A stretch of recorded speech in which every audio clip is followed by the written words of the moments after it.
Samsung. Ada lagi enggak ini contoh lagi? Ya, laptop Asus dan Acer, ya, Kentucky dan McDonald. Oke, soft drink. Kalau soft drink apa ini? Coca-Cola dengan Pepsi, ya, Coca-Cola dengan Pepsi.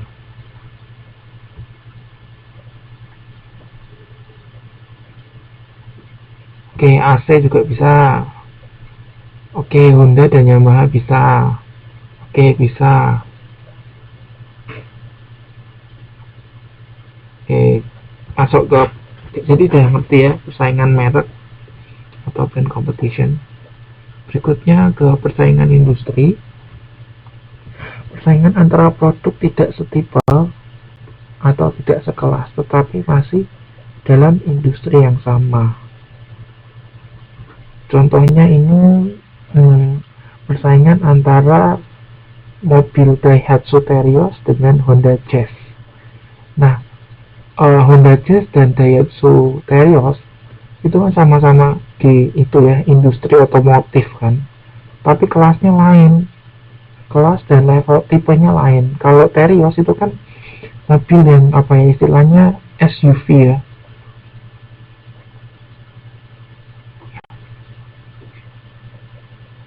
Terus kalau Honda itu mini MPV dan levelnya juga lain ya, antara Honda Jazz dan Terios lain ya.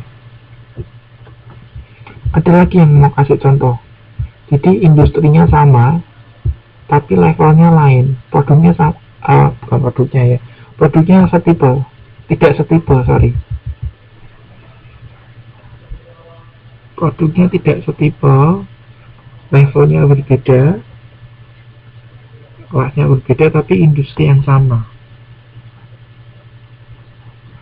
Ada yang bisa kasih contoh lainnya?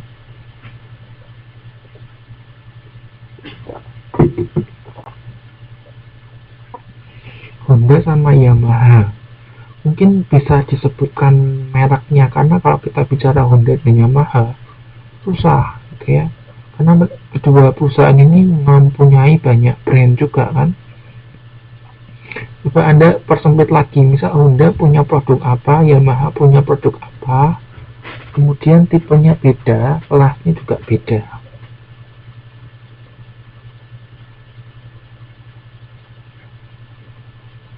Motor Mio dengan Fiction,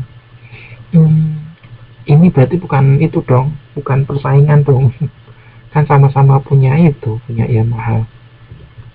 Honda Vario dan Yamaha Mio, ayo, kalau itu persaingan merek atau persaingan industri itu?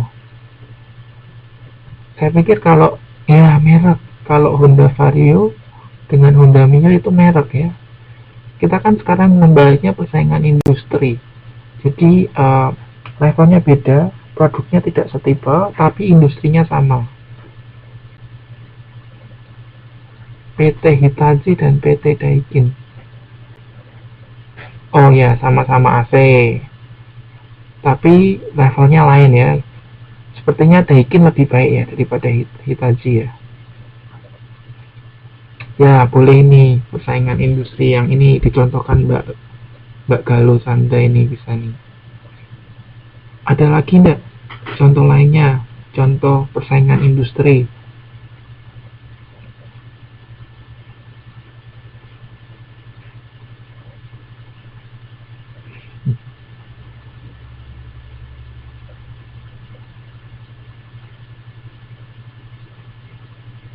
Unilever dan P&G.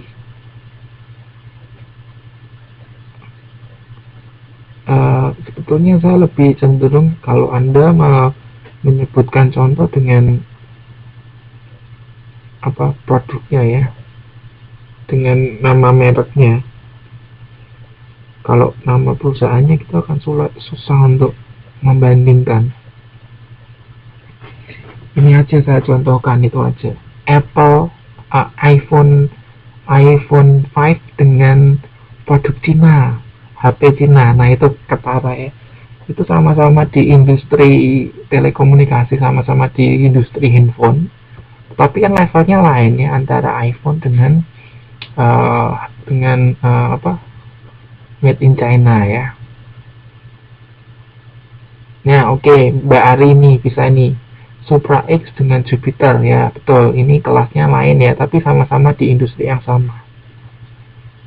Kalau Apple 5 dengan Samsung Galaxy 5 ini levelnya sama sepertinya ya. Ini ke persaingan merek ini. Saya pikir loh ya, enggak tahu ya. Ya, Anda ya ini jam Rolex dengan Adidas bisa dibandingkan ya. Jam Rolex levelnya lebih tinggi ya, jauh lebih tinggi dibandingkan jam merek Adidas.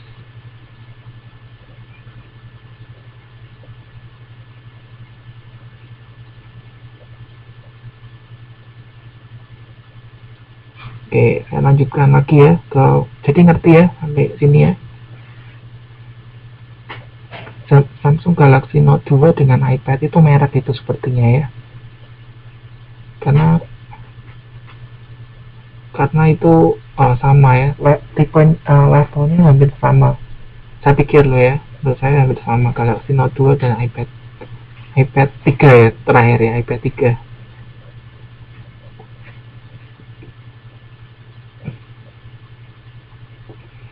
Ya, ini boleh nih.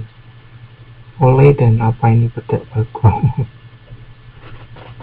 Ya, oke. Jadi udah ngerti ya persaingan industri. Jadi industrinya sama, cuman levelnya yang berbeda.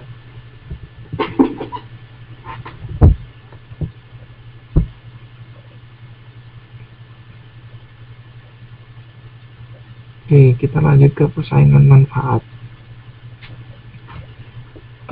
Jadi ini terjadi antara produk dari industri berbeda, tetapi memberikan manfaat yang sama. Contohnya, kebutuhan transportasi Jakarta-Surabaya bisa dipenuhi oleh bis, kereta api, atau pesawat. Oleh karena itu, untuk jalur tersebut, ketiga moda transportasi tersebut bersaing satu sama lain. Ada yang masih bisa kasih contoh lain lagi enggak? Jadi yang ini dicontohkan. Oh ya, oke. Jadi kalau persaingan manfaat ini manfaatnya sama, tapi industrinya beda. Misalnya saya ingin ke Semarang nih ya, dari Taipei ke Semarang. Oh jangan ke Taipei ke Semarang, kejauhan. Misalnya dari Jakarta ke Surabaya gitu ya. Jakarta Surabaya itu kan bisa naik kereta, bisa naik bis, bisa naik pesawat. Nah, ini kan bis, kereta, dan pesawat itu kan mempunyai manfaat yang sama. Bisa mengantarkan dari Jakarta ke Surabaya, tapi itu bersaing ya, ketiga-tiganya bersaing, meskipun industri mereka berbeda. Satu kan industri bis, satu lagi industri kereta api, satu lagi industri pesawat terbang. Jadi itu ada yang kasih contoh lain lagi enggak? Ya, ini bisa ini obat pegel linu sama panti pijat. Ya, betul. Industrinya berbeda tapi memberikan manfaat yang sama ya. Oh, bukan gitu pasti. Itu kan masih sama-sama, industrinya masih sama. Industrinya masih telekomunikasi kan. Mungkin Anda contohnya lain nih. Misalnya untuk komunikasi ya, mungkin antara HP dengan wartel atau telepon rumah gitu kan juga mereka bersaing. HP, telepon rumah, dan wartel. Atau mungkin sekarang ada lagi kan bisa telepon pakai Skype. Nah itu jadi itu ya bisa naik becak dan naik ojek, bisa IM dan Skype. Enggak, itu bukan. Kalau IM dan Skype itu saya pikir sama, industrinya sama ya. Ya sama-sama, enggak bisa. Oke, saya lanjutkan ke persaingan generik. Persaingan generik atau generic competition merupakan persaingan antara produk yang memberikan manfaat yang sama sekali berbeda, jadi sangat berbeda, tetapi memperebutkan uang konsumen yang sama. Misalnya ini, pada sebuah keluarga muda muncul pilihan apakah uang yang tersedia saat ini mau dipakai untuk beli rumah atau mau untuk biaya kuliah lanjutan suami. Dalam konteks ini, rumah dan perguruan tinggi bersaing memperebutkan uang keluarga muda tersebut. Di persaingan generik itu seperti itu. Satu uang, tapi banyak kebutuhan. Misalnya saya ini ya, ada uang ini saya pengen beli tablet. Terus satu lagi saya pengen pulang ke Indo. Jadi ini persaingannya seperti itu, satu uang tapi pengen dibelanjakan ke beberapa pengeluaran yang berbeda. Jadi memberikan manfaat yang berbeda pula ya. Oke, sampai sini ada pertanyaan?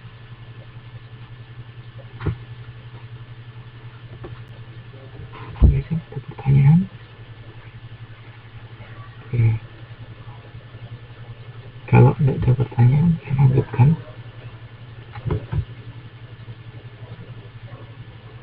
Generik belum paham. Misalnya ini saya punya uang 10.000 NT nih. Oke, Mbak Dita banyak udah pahamnya. Oke, Mbak Jueria belum paham. Nah, misalnya saya punya uang nih 10.000 NT. Nah, 10.000 NT ini saya bingung.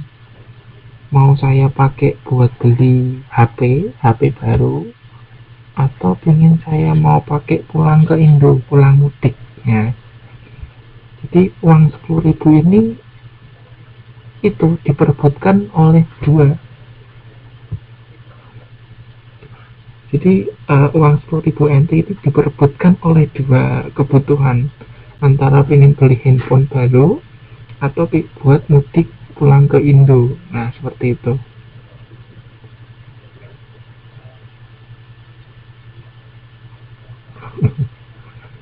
Jadi seperti itu. Mbak Jueria sudah mudeng.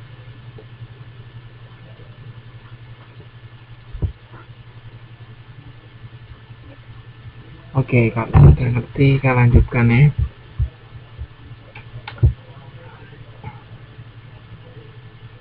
Nah, setelah kita mendefinisikan apa itu persaingan, berikutnya kita perlu mengetahui apa itu intensitas persaingan. Semua perusahaan itu menginginkan tekanan pesaing yang rendah.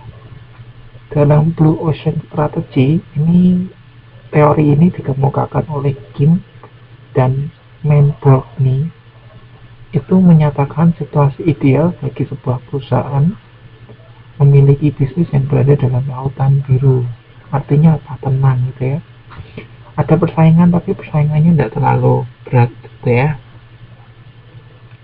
Nah, istilah ini merupakan metafora situasi bisnis di mana persaingan menjadi tak relevan. Nah, yang harus dihindari adalah red ocean, yaitu suatu situasi bisnis diwarnai oleh pertarungan berdarah-darah. Nah, persaingan pada industri eceran modern itu contoh atau dapat digolongkan dalam situasi red ocean ini. Pada industri ini, gerakan sebuah eceran modern dapat berdampak mematikan bagi eceran modern lainnya. Jadi ini pertarungannya sangat sengit ya. Oke, ini saya rekam kok, tenang saja. Nah, apa yang menyebabkan terjadinya red ocean ini? Tingkat persaingan itu tergantung pada gerakan dan kontra gerakan berbagai perusahaan yang terdapat dalam industri. Secara lebih terperinci, faktor-faktor yang mempengaruhi tingkat persaingan terdiri dari potensi kesempatan, hambatan masuk, sifat produknya seperti apa, hambatan luarnya bagaimana, kemudian homogenitas pasar, struktur industri, komitmen pada industri, visibilitas inovasi teknologi, dan skala ekonomi. Untuk ini mungkin nanti bisa dibaca lagi di modul ada. Saya skip aja. Jadi intensitas persaingan tadi terkait dengan seberapa ketatnya sih